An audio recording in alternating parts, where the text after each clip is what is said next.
menurut Abang seperti apa Bang menanggapi itu?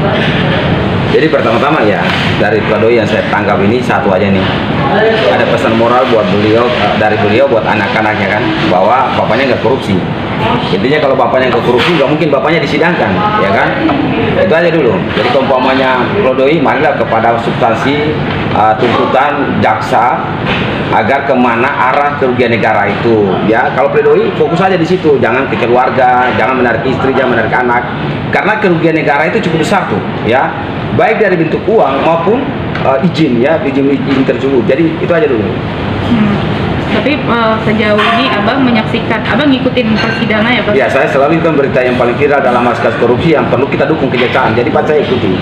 Dari hasil tuntutan jaksa kemarin seperti apa Bang?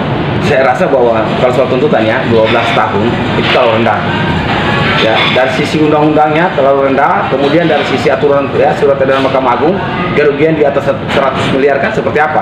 Jadi saya rasa bahwa untuk menciptakan ketakutan terhadap korupsi atau membatasi orang-orang melakukan tindakan korupsi, tuntut itu bisa mungkin gitu. Itu penting. Kalau tuntut seperti itu ya saya rasa bahwa Pak Jaksa ke depan mohonlah ya jangan tuntut serendah itu. Saya rasa seperti itu. Bang, ada penjelasan nggak sih Bang tentang bagaimana tuntutan untuk terdakwa sendiri Bang, dari JPU ke terdakwa? Jadi gini, tuntutan itu kan fokus kepada pasal-pasal yang digunakan. Ini kan pasal berlapis nih, tidak pidana pencucian uang, junto dengan ya beberapa tindak pidana korupsi. Dan ingat bahwa hari ini ya untuk menjadi terang suatu penegakan hukum dalam membatasi korupsi harus jelas tuh kasus-kasus seperti ini. Ya, jaksa jangan tuh terlalu rendah, gitu. Biarlah tuntutlah bila perlu seumur hidup, ya atau 20 tahun penjara. Nanti silakan. Mereka punya pengacara yang bertugas membela untuk membatasi korupsinya, jangan merajalela, gitu. Tapi kalau misalnya dari sisi mata hukum Abang sendiri ini, tuntutan yang seperti apa sebenarnya yang pantas didapetin Abang?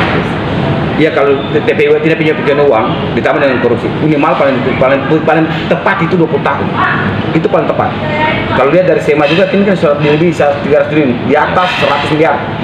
Itu ya hukumannya semua orang tahu tuh. Gak enak saya ucapin. Paling rendah itu paling 20 tahun. Kalau 12 tahun terlalu rendah sekali. Tapi Abang kalau melihat hal seperti ini, bagaimana tanggapan Abang terhadap hukum di Indonesia? Ya ini sama saja melemahkan hukum dalam penegakan supremasi hukum dalam memberantas korupsi. Ya, kemarin saya baru lihat itu kan ada pernyataan dari Menteri bahwa kembalikan uang, walaupun itu kutip dari Presiden ya, kembalikan uang orangnya nggak menjadi solusi untuk ditahan. Saya rasa bang, kita belajar dari negara-negara memberantas korupsi. Rusia terakhir jenderal pun dihukum, ya kan dipecat dan dihukum berat gitu.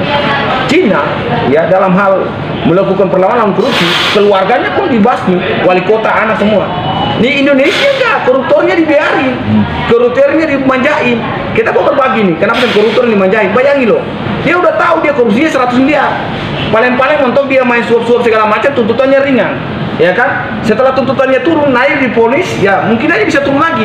Kalau dia pintar-pintar bermain lagi, kejahatan-kejahatan seperti itu kan terjadi tuh. Maklar kasus bermain tuh. Setelah itu dia tahu tuh, keuntungan dia dapat di mana lagi nih. Keuntungan dia pada saat di lapas, setiap tahun dia store tuh. Ya kan? Pemotongan masa tahanan terakhir dia jalani dari 12 tahun contohnya. Dia paling jalani 5 tahun udah keluar. Inilah Indonesia yang memberikan kemanjaan kepada para koruptor sehingga korupsi itu nggak pernah habis di bangsa ini. Gitu. Tapi dengan Bapak Prabowo yang menggalakkan bahwa koruptor itu memang harus dibasmi, seperti apa Pak? Saya setuju Presiden kita Prabowo Subianto harus mendukung pemberantasan koruptor. Ya, harus gitu. Kenapa saya bilang harus? Karena beliau sudah tahu bahwa rakyat Indonesia dimiskinkan oleh koruptor. Beliau tahu bahwa rakyat banyak masih menderita. Tapi beliau harus didukung oleh masyarakat, yaitu kita ini, baik penegak hukum maupun masyarakat, gitu. Karena inilah peran kita untuk mendukung presiden baru kita ini, yaitu Pak Prabowo Subianto. Walaupun sudah tanda kutip 2 bulan lebih, sudah berapa banyak koruptor yang ditahan, termasuk kasus ini.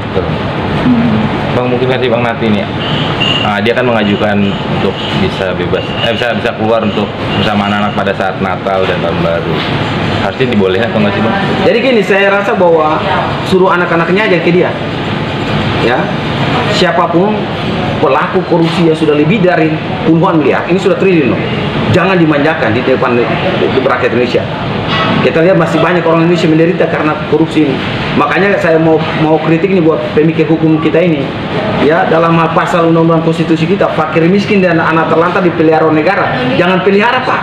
Dibiayai oleh negara. Kalau dibiayai, berantaslah koruptor-koruptor itu. Jangan kasih peluang dan celah untuk mereka dimanjain. Itu saya tolak tuh kalau ada izin untuk ya dia keluar untuk lihat anak, tidak boleh. Itu aja. Bang, melihat ini kan di isi pledoi juga dia mengatakan bahwa dia tidak pernah melihat uang yang 300 triliun itu, Bang.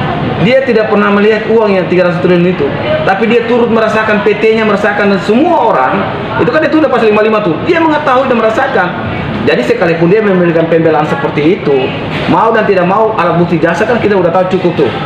Kita tahu bahwa ada setiap tahapan, dan saya percaya bahwa jaksa udah jelas dan benar dalam hal penetapan ini sebagai tersangka, dan bahkan hari ini di pengadilan ya sebagai terdakwa. Dan kalau memang sudah sejauh ini, saya juga minta kalau bisa hukum itu jangan ada intervensi dalam kasus ini. Kalau bisa hukumannya yang sebaik-baiknya. Kalau memang hari ini dia dituntut 12 tahun, ya kalau hakim dari sisi surat edaran Mahkamah Agung dan memperhatikan undang-undang, hakim pasti putuskan lebih, gitu aja.